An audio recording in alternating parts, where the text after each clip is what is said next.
Comencem al tema 7, sistemes. Anem a començar per determinar què és un sistema i els tipus de sistemes que tenim en funció de les seves solucions. Un sistema tindria un aspecte com aquest d'aquí.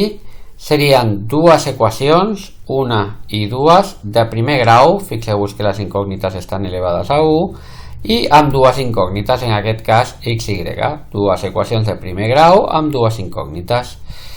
Resoldre un sistema voldrà dir trobar els valors de la x i de la y que fan certa les dues igualtats a la vegada. Dit això, classifiquem els sistemes en funció de les seves solucions i tenim dos tipus de sistemes: sistemes compatibles que tenen solució i sistemes incompatibles que no tindran solució.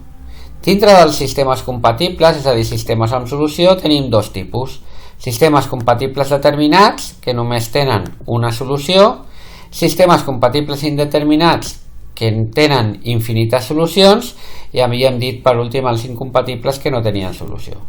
Per què tota aquesta situació d'aquí, o aquest tipus de sistemes?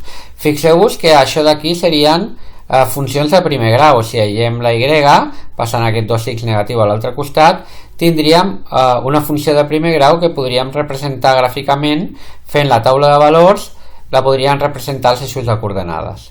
El mateix podríem fer amb aquesta d'aquí, aïllar la y, passant la x a l'altre cantó negatiu i el menys 2 a l'altre cantó dividint, fer taula de valors i representar gràficament també aquesta recta d'aquí.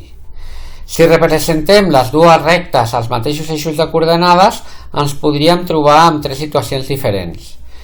La primera situació és que les dues rectes siguin secants, és a dir, que tinguin un punt en comú. Aquest punt serà la solució del nostre sistema. Seran el valor de la x i de la y que compleix les dues equacions a la vegada i, per tant, la solució. Podria passar que quan representem gràficament aquestes dues rectes, les rectes que obtinguem siguin coincidents, és a dir, la mateixa recta.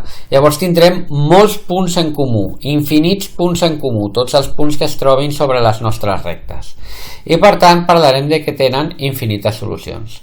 Per últim, si representem gràficament aquestes dues funcions d'aquí i obtenim rectes paral·leles, si les rectes són paral·leles no tindran cap punt en comú, i si no tenen cap punt en comú direm que el nostre sistema no té solució. Doncs fins aquí l'explicació de la introducció. El proper punt del temari el que farem serà representar gràficament un sistema compatible determinat, indeterminat i incompatible per entendre una miqueta millor tot això que he explicat verbalment.